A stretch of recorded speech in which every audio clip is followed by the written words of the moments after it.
আজকের ক্লাসে আমরা শুরু করতে চলেছি একটি নতুন টপিক, যার নাম জৈব অভিব্যক্তির মতবাদ। জৈব অভিব্যক্তির মতবাদ আমাদের আজ মূল টপিক। এবার এই জৈব অভিব্যক্তি কাকে বলে? জৈব অভিব্যক্তি, এই যে জৈব অভিব্যক্তি বলছে, এই জৈব অভিব্যক্তি কাকে বলে? নাকি সময়ের ধারায় সরল জীবের উৎপত্তি এবং সেই সরল জীব থেকে জটিল জীবের সৃষ্টিকে বলা হয় জৈব অভিব্যক্তি। জৈব অভিব্যক্তির মতবাদ, এই জৈব অভিব্যক্তির মতবাদ আমাদেরকে জানতে যারা সাহায্য করেছেন তাদের মধ্যে একজন হলেন ল্যামার্ক এবং আরেকজন হলেন বিজ্ঞানী ডারউইন। আজকে আমরা বিজ্ঞানী ল্যামার্কের মতবাদ সম্পর্কে জানবো, যাকে বলে ল্যামার্কবাদ। তো জৈব অভিব্যক্তির মতবাদের মধ্যে আমরা জানবো কি আজকে? ল্যামার্কবাদ সম্পর্কে। ল্যামার্কবাদ কাকে বলে? বলছে অভিব্যক্তির ব্যাখ্যায় ফরাসি প্রকৃতিবিদ ল্যামার্ক তিনি কি করেছিলেন, যে এই যে বিজ্ঞানী ল্যামার্ক তিনি অভিব্যক্তি সংক্রান্ত বিভিন্ন পরীক্ষা নিরীক্ষা পর্যবেক্ষণ করে একটি পুস্তক রচনা করেন, যার নাম দেন ফিলোজফি জুলজিক। ফিলোজফি জুলজিকের অন্তর্গত অর্জিত বৈশিষ্ট্যের বংশানুসরণ, এই অংশটির প্রতিপাদ্য বিষয়কেই বলা হয় ল্যামার্কবাদ বা ল্যামার্কিজম। ল্যামার্কবাদের আরেক কথা হচ্ছে ল্যামার্কিজম। তো ভালো করে দেখো, ল্যামার্কবাদ কাকে বলে? বলছে অভিব্যক্তির ব্যাখ্যায় ফরাসি প্রকৃতিবিদ ল্যামার্ক লিখিত পুস্তক ফিলোজফি জুলজিকের অন্তর্গত অর্জিত বৈশিষ্ট্যের বংশানুসরণ। ফিলোজফি জুলজিকের অন্তর্গত বিজ্ঞানী ল্যামার্ক কি করেছিলেন? তিনি একটি পুস্তক রচনা করেছিলেন, যার মধ্যে এই যে জৈব অভিব্যক্তি অর্থাৎ সময়ের ধারার মধ্যে সরল জীবের সৃষ্টি এবং সেই সরল জীব থেকে জটিল জীবের সৃষ্টির যে ধারণা, সেই ধারণার পর্যবেক্ষণ করে তিনি রচনা করেন ফিলোজফি জুলজিক, যার মধ্যে তিনি নিজস্ব মতবাদ প্রকাশ করেন। এবার এখানে অর্জিত বৈশিষ্ট্য, এই ফিলোজফি জুলজিকের অন্তর্গত একটি টপিক হলো যে অর্জিত বৈশিষ্ট্যের বংশানুসরণ। এই অর্জিত বৈশিষ্ট্যের বংশানুসরণ অংশের মধ্যে যে সমস্ত প্রতিপাদ্য বিষয়সমূহ, প্রতিপাদ্য মানে কি? প্রতিপাদ্য বিষয়সমূহ কথার অর্থ হলো যে এই অর্জিত বৈশিষ্ট্যের বংশানুসরণ, এই টপিকটির মধ্যে যে সমস্ত মূল বিষয়সমূহ, সেই মূল বিষয়সমূহকে বলা হচ্ছে প্রতিপাদ্য বিষয়সমূহ। এই প্রতিপাদ্য বিষয়সমূহকেই ল্যামার্কবাদ বা ল্যামার্কিজম বলেন। এবার এখান থেকে আমরা কি জানতে পারি? ল্যামার্কিজম যে ফিলোজফি জুলজিক, ল্যামার্ক লিখিত একটি পুস্তক, এখান থেকে আমরা জানতে পারি ল্যামার্কবাদ সম্পর্কে। আমরা এখান থেকে জৈব অভিব্যক্তির মতবাদ জানতে পারি, তার ধারণা জানতে পারি। তো এই ল্যামার্কবাদের প্রতিপাদ্য বিষয়সমূহগুলি কি কি? আমরা দেখছি যে প্রতিপাদ্য বিষয়সমূহকেই বলা হচ্ছে ল্যামার্কবাদ। তো কি কি প্রতিপাদ্য বিষয়সমূহ, সেগুলো আমরা এবার জানবো এক এক করে। তো আমরা এবার জানবো প্রতিপাদ্য বিষয়সমূহ। প্রতিপাদ্য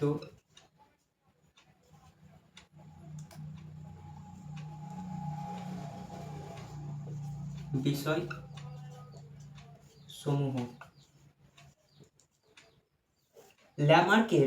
ল্যামার্কবাদের প্রতিপাদ্য বিষয়সমূহ, এক নম্বর প্রতিপাদ্য বিষয়টি হলো অভ্যন্তরীণ গুরুত্বপূর্ণ শক্তি। অভ্যন্তরীণ গুরুত্বপূর্ণ শক্তি কি সেটা?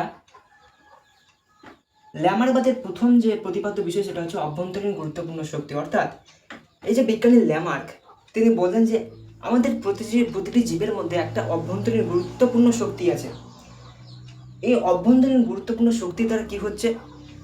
এই শক্তির দ্বারা আমাদের যে দেহ, আমরা ছোটতে যা ছিলাম, আমাদের বয়স বৃদ্ধির সঙ্গে সঙ্গে আমাদের দেহের বিভিন্ন গঠনের পরিবর্তন ঘটেছে, আমাদের দেহের আকৃতি আকার বৃদ্ধি পেয়েছে।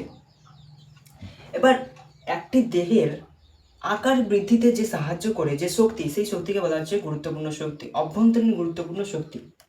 এই অভ্যন্তরীণ গুরুত্বপূর্ণ শক্তি আছে বলেই আমরা ছোট থেকে যে ধীরে বয়স বৃদ্ধির সঙ্গে সঙ্গে আমাদের দেহের আকার এবং আকৃতির পরিবর্তন লক্ষ্য করা হচ্ছে, অর্থাৎ আমাদের আকার আকৃতি বৃদ্ধি পাচ্ছে। তো এক নম্বর প্রতিপাদ্য বিষয় হলো অভ্যন্তরীণ গুরুত্বপূর্ণ শক্তি। দুই নম্বর প্রতিপাদ্য বিষয়টি হলো যে চাহিদা থেকে নতুন অঙ্গের উৎপত্তি।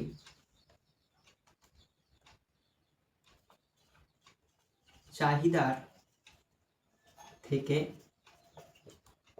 নতুন অঙ্গের সৃষ্টি। চাহিদার থেকে নতুন অঙ্গের সৃষ্টি 2 নাম্বার। চাহিদার থেকে নতুন বলতে চাহিদা আছে, কোনো একটি অঙ্গ এমন আছে যার চাহিদা আছে কিন্তু জীবের মধ্যে নেই। একটা জীব সে এমন একটা পরিবেশে বাস করছে, এই আমাদের যে আশেপাশের পরিবেশ, এটি জীব জগৎ, সমগ্র জীব জগৎকে এটি প্রভাবিত করে। এই পরিবেশটা সমগ্র জীব জগৎকে প্রভাবিত করে।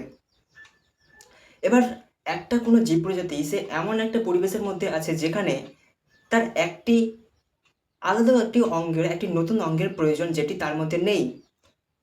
তো সেই পরিবেশের মধ্যে সেই জীবটি যদি নিজেকে টিকে রাখতে চায়, সেই জীব প্রজাতি যদি নিজের অস্তিত্ব বজায় রাখতে চায়, তাহলে তাকে তার একটি নতুন অঙ্গের প্রয়োজন হবে। তো এই পরিবেশের বিভিন্ন পরিবর্তনের কারণে যে চাহিদার সৃষ্টি হয় অঙ্গের, সেই চাহিদার কারণে নতুন অঙ্গের সৃষ্টি হয়। তো এটা হচ্ছে বিজ্ঞানী ল্যামার্ক বললেন, তার প্রতিপাদ্য বিষয় হলো ল্যামার্কবাদের যে চাহিদার ফলে নতুন অঙ্গের সৃষ্টি হয়। এই পরিবেশের মধ্যে বাস করার ফলে যে সমস্ত চাহিদা আমাদের প্রয়োজন হয়, যে সমস্ত চাহিদার আমাদের দেহের মধ্যে যে সমস্ত চাহিদার সৃষ্টি হয়, সেই চাহিদার ফলে নতুন অঙ্গের কিন্তু সৃষ্টি হয়। 3 নাম্বার প্রতিপাদ্য বিষয় হলো যে ব্যবহার এবং অব্যবহার ও অব্যবহার। এই জিনিসটাকে বোঝো যে ব্যবহার এবং অব্যবহার জিনিসটা কি।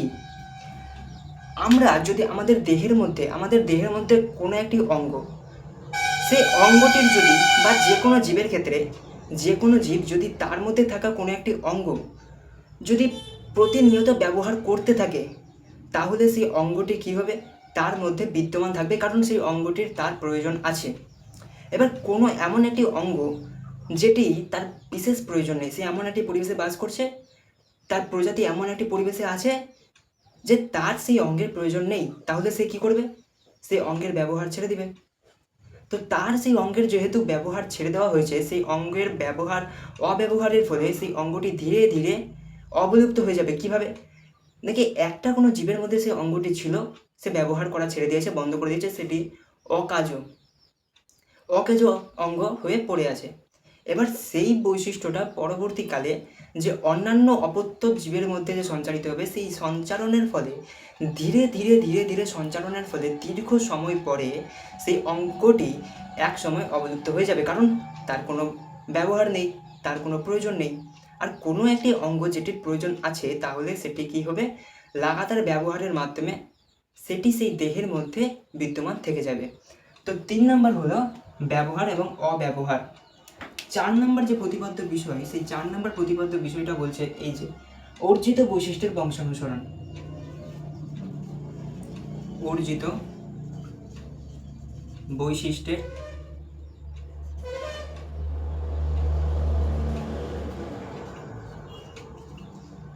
বংশানুসরণ।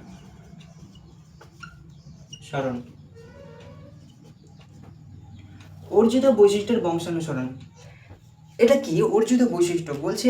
অর্জিত বৈশিষ্ট্য মানে কোনো একটা জীব তার মধ্যে এমন একটা বৈশিষ্ট্য অর্জন করলো, যে বৈশিষ্ট্যটা তার পরবর্তী প্রজন্মের মধ্যে কি হলো, চলে গেল। বলছে কোনো একটি জীব প্রজাতি, সে এমন একটি বৈশিষ্ট্য তার কি হলো, নাকি সে এমন একটি পরিবেশে বসবাস করছে যেখানে তার একটি নতুন অঙ্গের সৃষ্টির প্রয়োজন হলো। এবার সেখান থেকে তার নতুন বৈশিষ্ট্যের প্রয়োজন হলো, যেটা না থাকলে তার বেঁচে থাকা মুশকিল। তো সেই বৈশিষ্ট্যটি তার মধ্যে এলো। এবার যে বৈশিষ্ট্যটি চলে আসলো, সেটা কি হলো, সে অর্জন করলো, সেই বৈশিষ্ট্যটি সে অর্জন করলো। এবার সেই বৈশিষ্ট্যের অর্জনের ফলে সেই বৈশিষ্ট্যটা কী হবে, নাকি পরবর্তী যে সমস্ত তার নতুন প্রজাতি সৃষ্টি হবে সেগুলোর মধ্যে সঞ্চারিত হবে। তো বলছে অর্জিত বৈশিষ্ট্যের বংশানুসরণ মানে তার মধ্য থেকে পরবর্তী প্রজন্মের মধ্যে সেই বৈশিষ্ট্যটি বংশানুসৃত হবে, সেই বৈশিষ্ট্যটি প্রবাহিত হবে। তো এটাই বলছে অর্জিত বৈশিষ্ট্যের বংশানুসরণের, এটা হলো একটি প্রতিপাদ্য বিষয় ল্যামার্কবাদের। 5 নাম্বার প্রতিপাদ্য বিষয় কি? 5 নাম্বার বলছে নতুন প্রজাতির সৃষ্টি।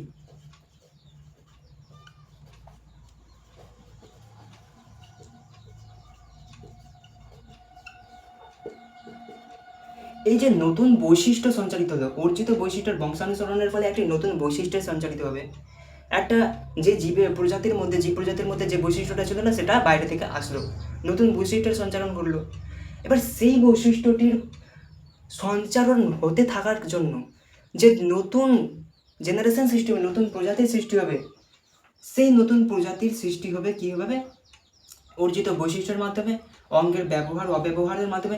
সর্বমোট আমি বলতে পারি যে এই সমস্ত প্রতিপাদ্য বিষয় যে বলছে অভ্যন্তরীণ গুরুত্বপূর্ণ শক্তি চাহিদার ফলে নতুন অঙ্গের সৃষ্টি ঘটলো, ব্যবহার অব্যবহারের ফলে অঙ্গের বিলুপ্তি হলো এবং কোনো অঙ্গ আরও ভালোভাবে গঠন হলো, অর্জিত বৈশিষ্ট্যের বংশানুসরণ, এই সমস্ত কিছু একত্রে মিলিত হয়ে যে নতুন প্রজাতির সৃষ্টি হবে একটি জীবের মধ্যে, সেটাই বলছে যে নতুন প্রজাতির সৃষ্টি হয়।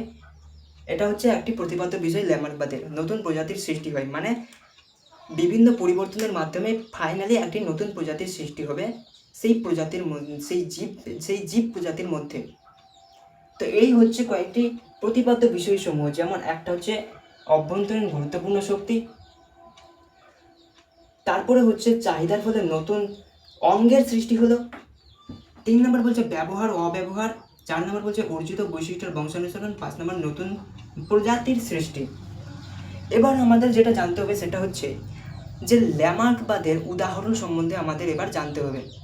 বিজ্ঞানী ল্যামার্ক এই যে তার প্রতিপাদ্য বিষয়সমূহ বললেন, এর কী কী উদাহরণ দেখতে পাওয়া যাবে, কী কী উদাহরণ দেখতে পাওয়া যাবে সেগুলো এবার আমরা এক এক করে জানব।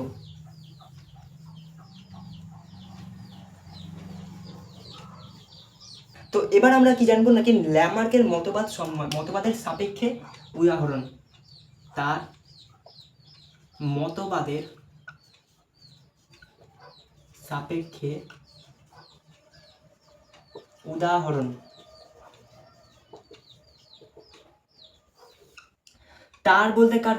ল্যামার্কের, বিজ্ঞানী ল্যামার্কের মতবাদ। তিনি কি যে ফিলোসফি জুলজিগের মধ্যে তার একটি মতবাদ দিলেন, এটা কি আদৌ সঠিক? কি কি উদাহরণ দেখতে পাওয়া যায়? তো তার যে মতবাদের প্রথম উদাহরণ, এই একটি প্রথম উদাহরণ হলো যে জিরাফের লম্বা গলার সৃষ্টি বা জিরাফের গলা লম্বা হওয়া, এটা বলতে পারো, গলা লম্বা হওয়া। এই হচ্ছে একটি উদাহরণ। জিরাফের গলা লম্বা হওয়া মানে জিরাফ, আমরা জিরাফের গলা কি দেখতে পাই? লম্বা দেখতে পাই।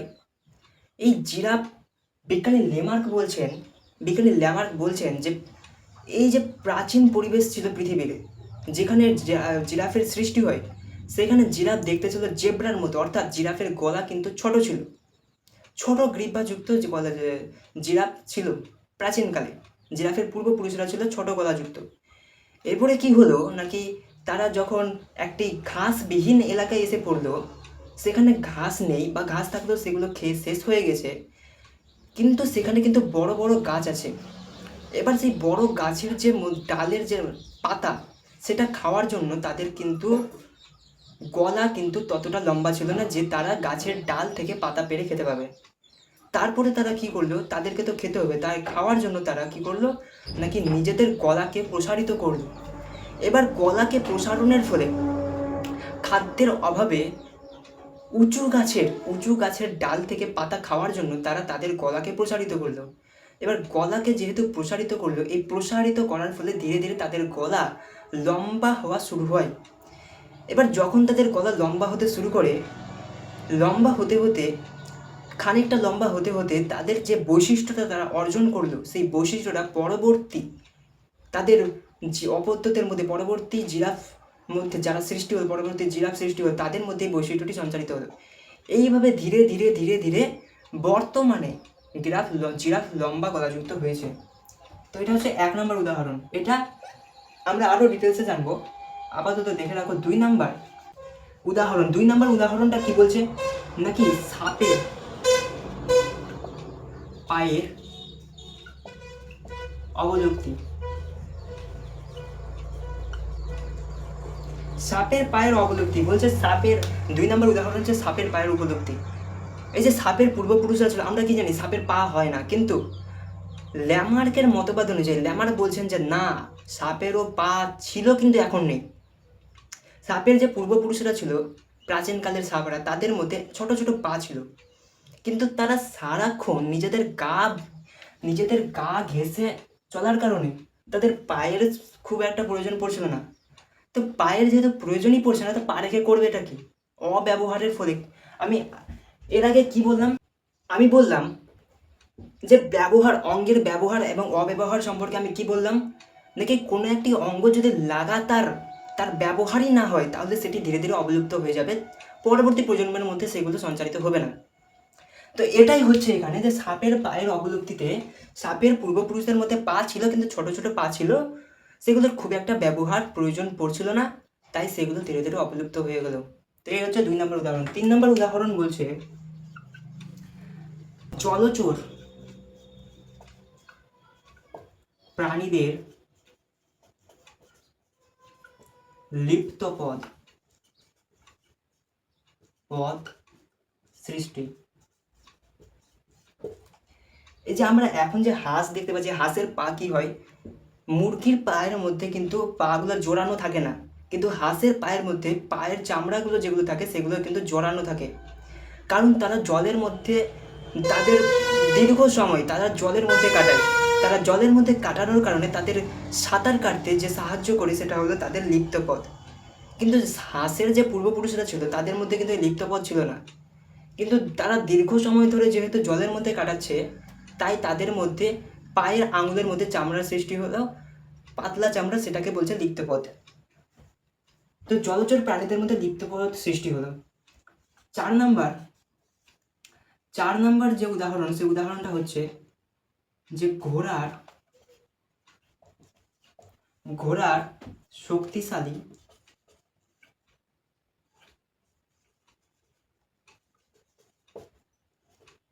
পায়ের সৃষ্টি। আদি ঘোড়ার যে পূর্বপুরুষরা ছিল, তারা একসময় কোথায় বসবাস করতেন, নাকি বনের মধ্যে যে নরম বনের মধ্যে ঘাসযুক্ত মাটি, সেই মাটি নরম, সেখানে তারা বসবাস করত। কিন্তু ধীরে ধীরে তারা যখন শুকনো মাটিযুক্ত জায়গাতে আসলো, তখন সেখানে তাদের কিন্তু নরম ওই মাটিতে চলা পায়া কিন্তু এখানে শুকনো মাটিতে চলবে না। তার জন্য তাদের পায়ে কি হলো, নাকি পা ধীরে ধীরে শক্ত হতে শুরু করলো। তাদের পায়ের মধ্যে অনেকগুলো আঙুল আছে। এগুলো সম্বন্ধে, এই ঘোড়ার পায়ের সম্বন্ধে আমরা এরপরে আরও ডিটেলসে জানবো। এখানে আমাদেরকে উদাহরণস্বরূপ জানতে হচ্ছে যে তাদের পায়ের মধ্যে আঙুল থাকতো, সেই আঙুলগুলোর কী হলো, শুকনো এলাকায়, শক্ত মাটিযুক্ত এলাকায় আসার কারণে তাদের পায়ের আঙুলগুলো ধীরে ধীরে অবলুপ্ত হতে শুরু হলো। পায়ের আঙুলগুলো ধীরে ধীরে অবলুপ্ত হয়ে যায় এবং তাদের খুরের সৃষ্টি হয় পায়ের মধ্যে কিন্তু আগে খুর ছিল না, তাদের যে পূর্বপুরুষ তাদের মধ্যে খুর ছিল না, কিন্তু শুকনো এলাকায় আসার কারণে তাদের খুরের প্রয়োজন হলো এবং পা ধীরে ধীরে লম্বা হলো আর আরও শক্তিশালী হলো, কারণ তাদেরকে দৌড়াতে হয়। তো এই হচ্ছে যে তার মতবাদের সাপেক্ষে 4টি উদাহরণ। কি? জিরাফের গলা লম্বা হয়, সাপের পায়ের অবলুপ্তি দেখা যায়, জলচর প্রাণীদের মধ্যে লিপ্ত পদের সৃষ্টি হয় এবং ঘোড়ার শক্তিশালী পায়ের সৃষ্টি হয়। এবার আমাদের জানতে হবে এখান থেকে একটি গুরুত্বপূর্ণ বিষয়, যে এই যে জিরাফের গলা লম্বা হয়ে, বিজ্ঞানী ল্যামার্ক তার ফিলোসফি জুলজিকের মধ্যে এই যে জিরাফের গলা লম্বা হয়েছে, জিরাফের গলা কি ধাপে লম্বা হয়েছে সেটা তিনি ব্যাখ্যা করেন। তো ল্যামার্কের মতবাদ অনুযায়ী ল্যামার্কের মতে জিরাফের বিবর্তন, এটাকে আমাদের ভালোভাবে বুঝতে হবে যে বিজ্ঞানী ল্যামার্ক জিরাফের বিবর্তন কিভাবে হয়েছে তিনি ব্যাখ্যা করলেন কিভাবে, যে জিরাফের গলার বিবর্তন কিভাবে হলো, কিভাবে লম্বা হলো, সেটা তিনি কিভাবে ব্যাখ্যা করলেন। তো তিনি প্রথম ধাপে যেটা বলছেন, তিনি বলছেন যে উঁচু ডালের পাতা খাওয়ার জন্য তারা নিজেদের গলাকে, জিরাফের পূর্বপুরুষেরা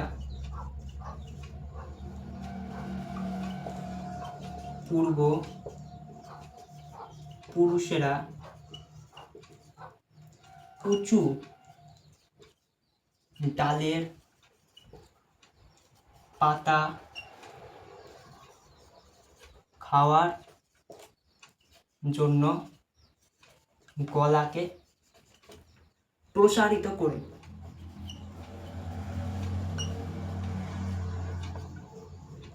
এটা হচ্ছে প্রথম ধাপ, যে জিরাফের যে পূর্বপুরুষরা ছিল তারা উঁচু ডালের পাতা খাওয়ার জন্য নিজেদের গলাকে প্রসারিত করে। 2 নম্বর ধাপে তিনি বলছেন যে এই বৈশিষ্ট্যটি, এই উঁচু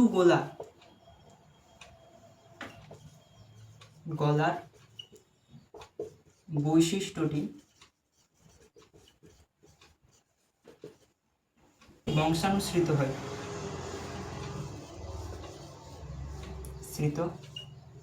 হয়। 3 নাম্বার বলছে অনবরত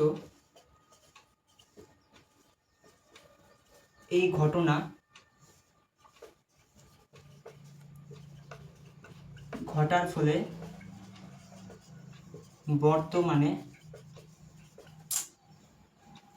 জিরাফ লম্বা গলাযুক্ত হয়েছে। দেখো কি বলছে, যে বিজ্ঞানী ল্যামার্ক জিরাফের যে বিবর্তন হলো তিনি সেটাকে কিভাবে ব্যাখ্যা করলেন। প্রথম ধাপে তিনি যেটা বলছেন যে জিরাফের পূর্বপুরুষেরা উঁচু ডালের পাতা খাওয়ার জন্য গলাকে প্রসারিত করে। জিরাফের যে পূর্বপুরুষেরা ছিল তারা উঁচু ডালের পাতাকে খাওয়ার জন্য নিজেদের গলাকে প্রসারিত করে। এবারে এই উঁচু গলার এখানে প্রসারিত গলা হবে, ঠিক আছে, এখানে হবে প্রসারিত। এই প্রসারিত গলার বৈশিষ্ট্যটি বংশানুসৃত হয়, অর্থাৎ তাদের যে গলা প্রসারিত হলো উঁচু ডালের পাতা খেতে গিয়ে, সেই প্রসারিত গলা বৈশিষ্ট্যটি পরবর্তী যে সমস্ত বংশধর আসবে তাদের মধ্যে বংশানুসৃত হলো। 3 নম্বর কি বলছে, যে অনবরত এই ঘটনা ঘটার ফলে বর্তমানে জিরাফ লম্বা গলাযুক্ত হয়েছে। এই যে ঘটনা, লম্বা গলার যে বৈশিষ্ট্যটা সেটা অনবরত ঘটার ফলে বর্তমানে যে জিরাফ প্রজাতি আমরা দেখতে পাই সেটা লম্বা গলাযুক্ত হয়েছে। তো তিনি বলতে চাইছেন যে প্রাচীন যে সমস্ত জিরাফেরা ছিল, জিরাফের যে পূর্বপুরুষরা ছিল তাদের গলা ছিল ছোট্ট জেব্রার মতো, কিন্তু তারা উঁচু ডালের পাতা খাওয়ার জন্য গলাকে প্রসারিত করলো। এবার এই প্রসারিত গলা বৈশিষ্ট্যটি তাদের পরবর্তী বংশধরদের মধ্যে সঞ্চারিত হলো। এবার এই ঘটনা যেহেতু পরপর ঘটতে থাকছে, এই পরপর ঘটার ফলে যে বর্তমান জিরাফ, যে আধুনিক জিরাফ, তারা লম্বা গলাযুক্ত হয়েছে।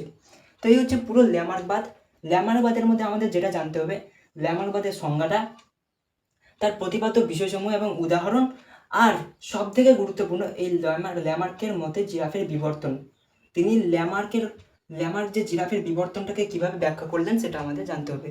তো এই হচ্ছে আমাদের আজকের টপিক। নেক্সট টপিকে আমরা নেক্সট ক্লাসে কি জানবো, ডারউইনবাদ সম্পর্কে আমরা জানবো। তো আজকের ক্লাসে আমরা এতটাই জানার ছিলাম। তো দেখা হচ্ছে আবার নেক্সট ক্লাসে।